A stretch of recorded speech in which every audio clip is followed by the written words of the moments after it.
ہم جی نماز بھی پڑھتے ہیں، دعائیں بھی مانگتے ہیں اور ہم بہت کچھ نیکیاں کرتے ہیں، لیکن پھر بھی تنگی میں رہتے ہیں۔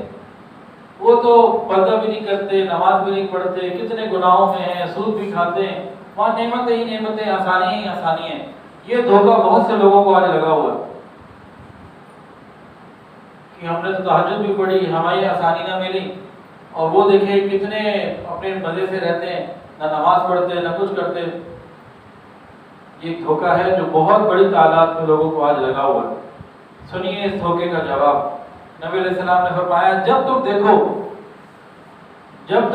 کہ اللہ تعالیٰ بندے کو باوجود اس کے گناہ کرنے کے اس کو دنیا کی محبوب ترین چیزیں اس کو دے رہا ہے، اس کی خواہشات پوری ہو رہی ہیں، وہ جو چاہتا ہے کر رہا ہے، تو سمجھ لو یہ استدراج ہے، ڈھیل ہے، استدراج ہے، ڈھیل ہے۔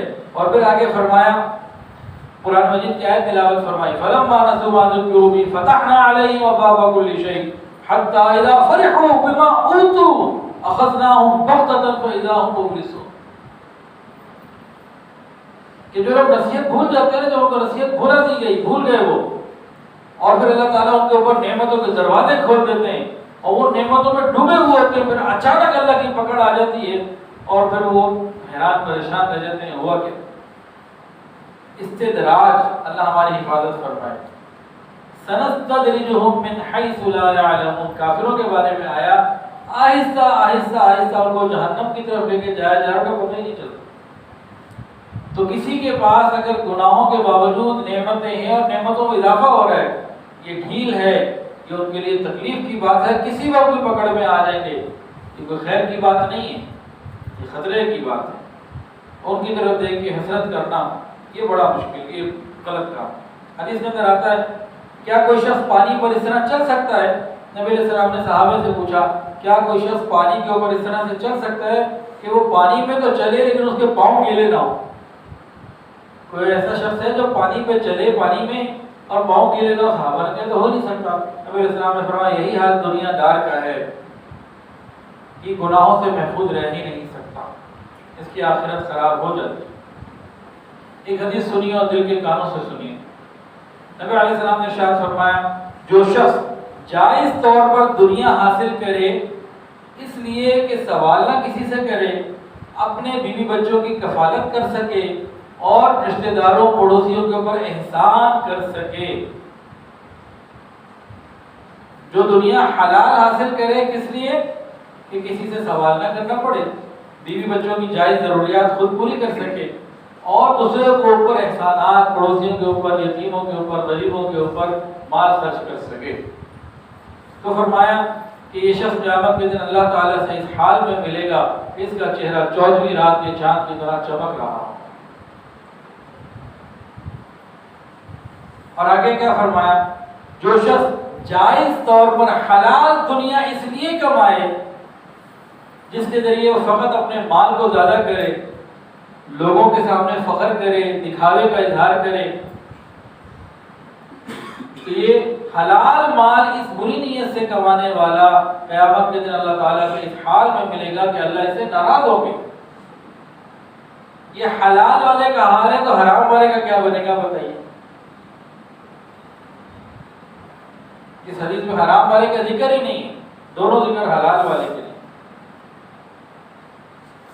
اور ایک حدیث میں اندر آتا ہے الدنیا دار من لا دار له ومال من لا مال له ولها يجمع من لا عقل له۔ فرمایا کہ دنیا اس شخص کا گھر ہے جس کا آخرت میں گھر نہیں، اور دنیا اس شخص کا مال ہے جس کا آخرت میں مال نہیں، اور مال وہی جمع کرتا ہے جس کے اندر عقل نہیں۔ یہاں حرام مال کی مراد ہے۔ حدیث میں اندر آتا ہے مجھ کو اپنی امت کے اوپر دو چیزوں کا بڑا خوف ہے، ایک خواہش نفس اور ایک لمبی عمر کی امید کہ میں لمبا جیوں گا ابھی۔ یہ خواہش نفس جو ہوتی ہے نا، یہ حق بات قبول کرنے سے روکے رکھتی ہے، اس کو اپنی خواہش پوری کرنی ہوتی ہے، اور لمبی امید جو ہے یہ آخرت کو بھلا دیتی ہے۔ ابھی تو موت بڑی دور ہے جی۔ ایک 70-75 سال کے کوئی صاحب تھے، حضرت جی نے ان کو نماز کی تلقین کی۔ ان کے بیٹے نے حضرت جی کو بتایا نماز نہیں پڑھتے، تو حضرت نے ان کو مناسب طریقے سے نماز کی بات کی۔ 70 سال سے زیادہ ان کی عمر تھی، وہ کہنے کہ بس میرے گھٹنوں میں درد ہے، جب گھٹنے ٹھیک ہو جائیں گے نا پھر نماز شروع کرو. کہ لمبی عمر کی امید آخرت سے انسان کو روک دیتی ہے.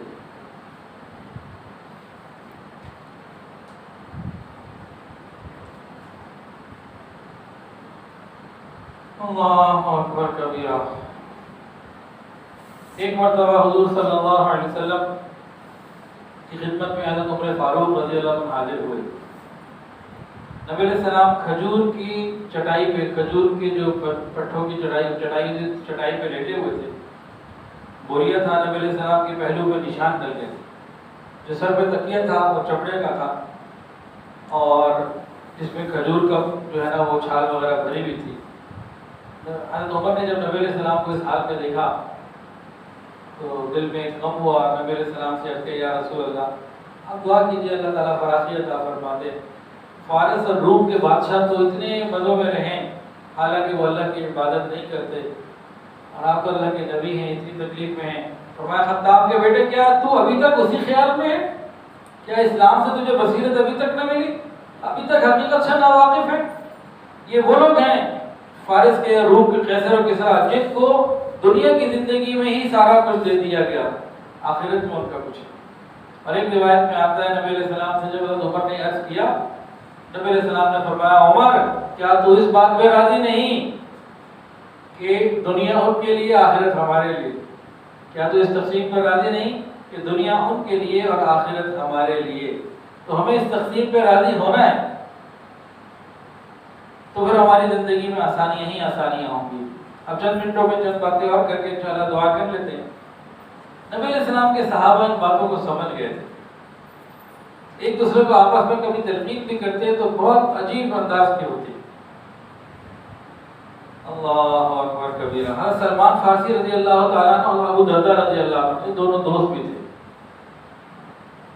تو ابو دردہ جو ہے نا یہ شام کے علاقے میں چلے گئے اور وہاں اللہ نے ان کو خوب مال دیا اور وہاں ہی رہنے لگے. تو وہاں سے ایک مرتبہ انہوں نے حضرت سلمان فارسی رضی اللہ تعالیٰ کو خط لکھا اپنی محبت میں. اور اس میں کیا لکھا؟ سب تعریفیں اللہ تعالیٰ کے لیے ہیں جسے بیت المقدس کہتے ہیں. بیت المقدس میں خط لکھا، اس میں کیا لکھا؟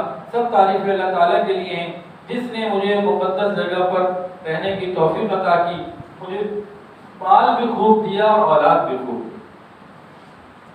حضرت سلمان فارسی رضی اللہ عنہ کو خط ملا تو انہوں نے جواب لکھا کہ اے ابو دردہ آپ اس بات کو جان لیجئے کہ مقدس جگہ کی وجہ سے انسان مقدس نہیں بنا کرتا بلکہ انسان کا تقدس تو نیک اعمال اور اچھے اخلاق سے.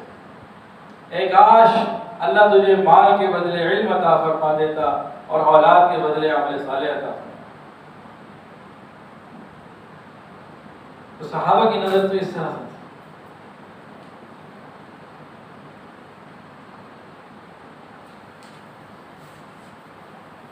اس دنیا کے بارے میں ایک حدیث اور اس کی تھوڑی سی تشریح.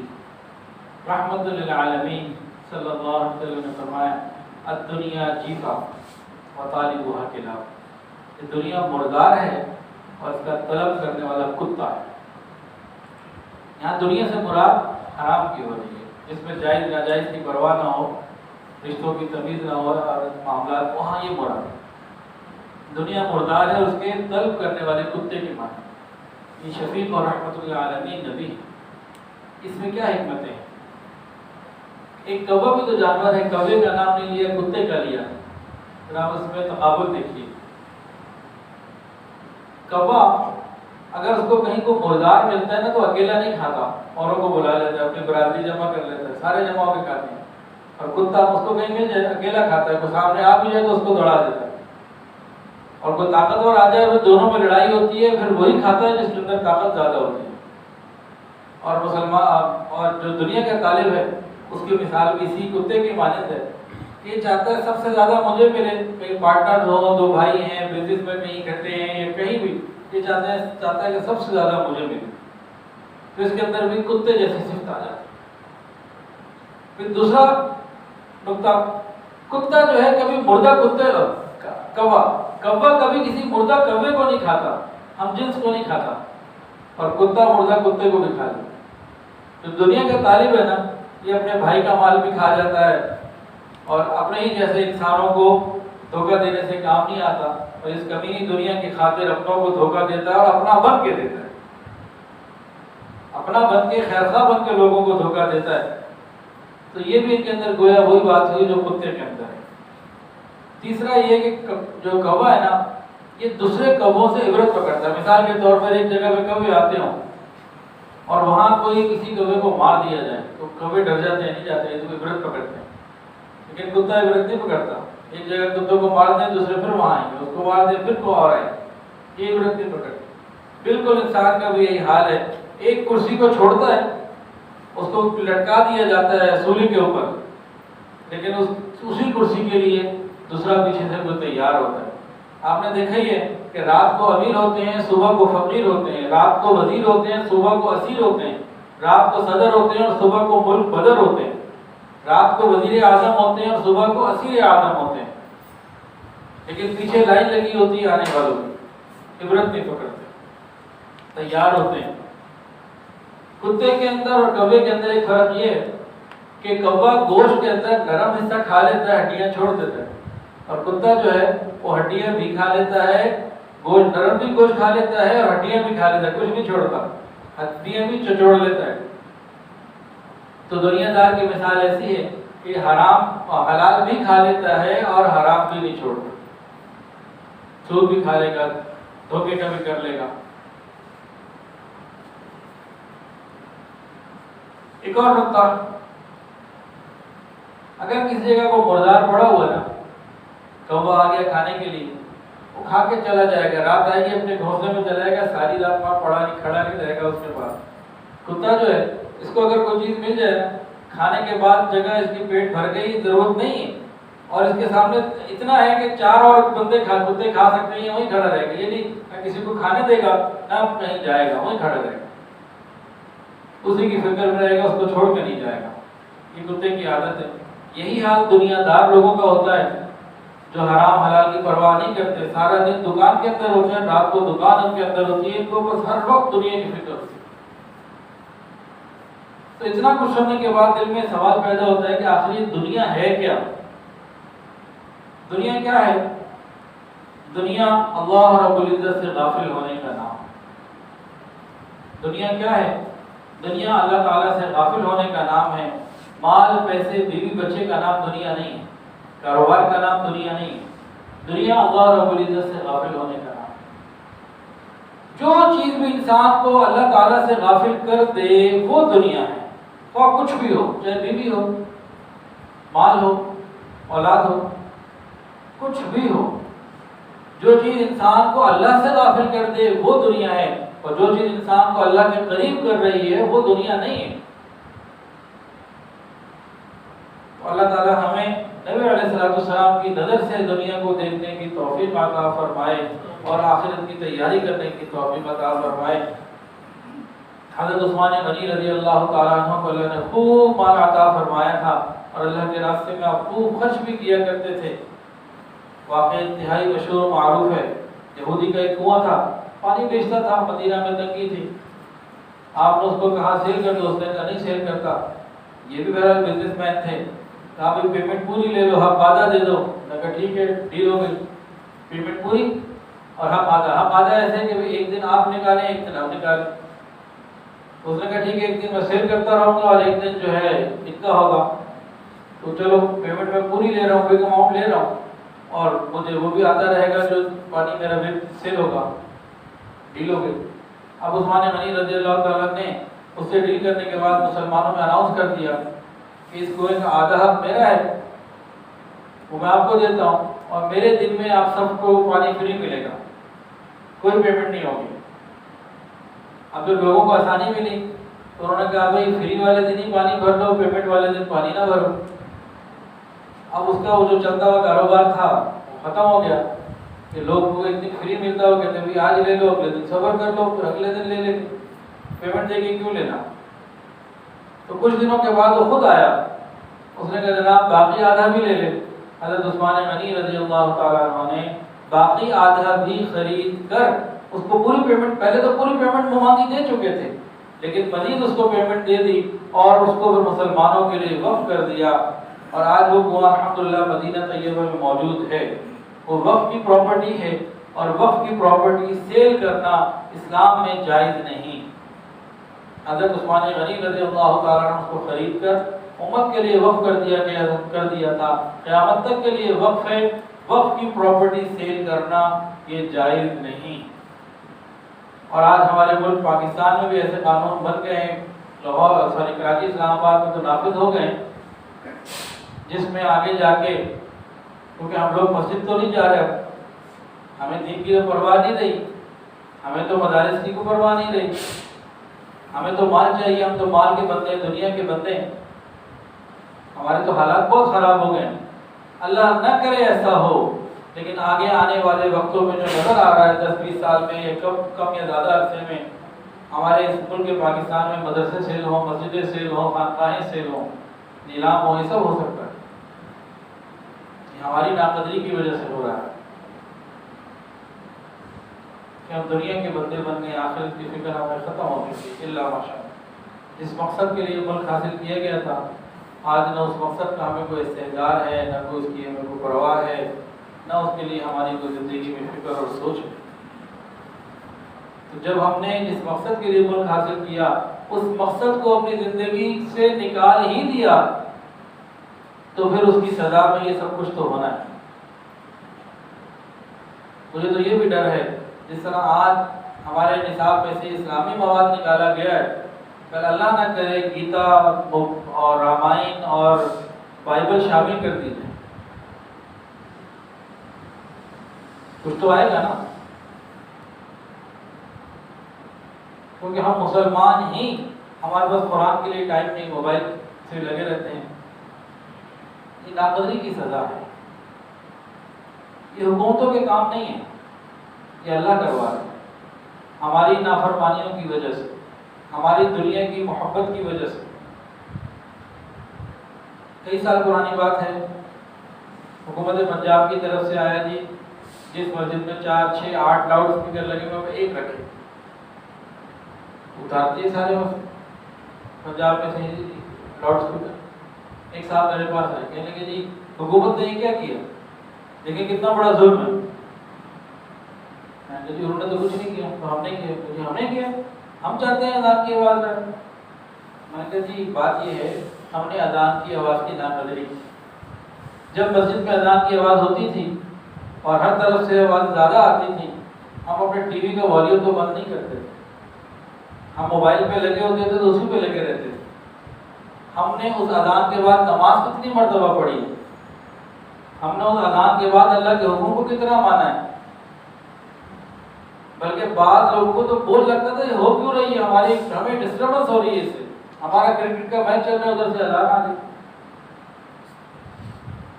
ہم ویڈیو گیم کھیل رہے ہیں، چیٹنگ کر رہے ہیں، ادھر سے اذان آ گئی، ہمیں ڈسٹربنس محسوس ہوتی ہے۔ یہ تو ہماری غلطی ہے کہ ہم نے قدر نہیں کی، ہم دنیا کی چیزوں میں اتنا پڑھے، پھر وہ ناقدری کے اوپر اللہ تعالیٰ نے نعمتیں واپس کرتے ہیں۔ اللہ کسی کے محتاج نہیں ہے، غنی ہیں۔ ہمیں قدر کرنی ہے دین کی، علماء کی، مدارس کی۔ ہم قدر کریں گے یہ نعمتیں باقی رہیں گی، اور اگر ہم قدر نہیں کریں گے تو اللہ تعالیٰ تو غنی ہیں، ان کو کسی اور سے دین کا کام ملے گا، کوئی اور قوم آ جائے گی۔ اگر ہم نے کام نہ کیا تو کوئی اور قوم آ جائے گی، اللہ اس سے اپنے دین کا کام لے لے گا۔ یہ دین تو ہر کچے پکے گھر پہ پہنچنا ہے، تو ہماری خوش نصیبی ہوگی کہ اگر ہم دین کا کوئی کام کریں، آخرت کی فکر کریں، اور اگر ہم دنیا ہی کی محبت پر پڑے رہے تو آگے آنے والے حالات بہت بہت برے ہیں۔ حضرت سید عطا اللہ شاہ بخاری رحمۃ اللہ علیہ نے 1949 سے 50 میں ایک بات کہی تھی، کہتے تھے مجھے ایسا محسوس ہوتا ہے کہ ہندوستان میں مسلمان نہیں رہے گا اور پاکستان میں اسلام نہیں رہے گا۔ آج سے 70 سال پرانی بات ہے لگ بھگ۔ تو مسئلہ یہ ہمارا عوام کا ہے۔ نمازیوں کی تعداد پورے ملک میں کتنی ہے؟ جو 5 نمازیں پڑھتے ہیں میرے خیال ہے 5% بھی نہیں ہوں گے میرے گمان کے مطابق۔ پردہ کتنی عورتیں کرتی ہیں پورے ملک میں؟ ہر عورت کے اوپر فرض ہے، کتنی کرتی ہیں؟ ابھی رمضان چل رہا ہے، روزہ کتنے رکھ رہے ہیں؟ اکثریت روزہ بھی نہیں رکھتے، بہت بڑی تعداد روزہ نہیں رکھتے۔ تو جب ہم خود ناقدریاں کریں گے تو پھر مسائل تو آنے ہیں۔ یہ نہیں ہوتا کہ ہم ناقدری بھی کرتے رہیں اور نعمتیں بھی بڑھتے رہیں۔ نعمتیں اس وقت بڑھتی ہیں جب قدر کرنے والے لوگ موجود ہوں۔ اللہ تعالیٰ ہمیں آخرت کی فکر عطا فرمائے، اور یہ آخرت کی فکر جب جس کو ملی ہے وہ علماء سے، اولیاء سے، دینی اداروں سے ملی ہے۔ اگر ہم چاہتے ہیں کہ ہماری نسلوں کا ایمان محفوظ رہے، ہماری نسلوں کو قرآن کی تعلیم ملتی رہے، ہمیں قدر کرنی ہے۔ اور اگر ہم نہیں چاہتے تو پھر ہمارے مرنے کے بعد یہ امید نہ رکھیں کہ ہماری نسلیں ہمارے لیے قرآن پڑھ کے ہمیں بخشیں گی۔ کیا ہوگا؟ ابا کی یاد آ گئی، 1 منٹ کی خاموشی اختیار کرو، ذرا آج کینڈل لائٹ 10 کینڈل جلا لو، آج زیادہ یاد آ گئی، آج 20 کینڈل جلا لو۔ یہ سب کچھ ہوگا، اور یہ شروع ہو چکا ہے، یہ شروع ہو چکا ہے، لیکن ہمیں ان باتوں کی سمجھ نہیں آ رہی ہے۔ تو آخرت کی فکر کرنے کے لیے ہمیں علماء کی، دینی اداروں کی، ان کی قدر کرنی ہوگی، پھر انشاءاللہ اللہ تعالیٰ آسانی فرمائیں گے اور یہ معاملہ آگے چلتا رہے گا۔ اگر ہم نے قدر نہ کی تو یہ نعمت اللہ تعالیٰ واپس لے لیں گے، علماء تو جنت پہنچ ہی جائیں گے، اور جب یہ چلے جائیں گے مدرسے بھی بند ہو سکتے ہیں، سب کچھ ہو سکتا ہے، ناقدروں کے لیے سب کچھ ہو سکتا ہے۔ ہم قدر کرنے والے بن جائیں۔ وآخر دعوانا ان الحمدللہ، دعا کریں۔ الحمدللہ رب العالمین، صلی اللہ علیہ وسلم۔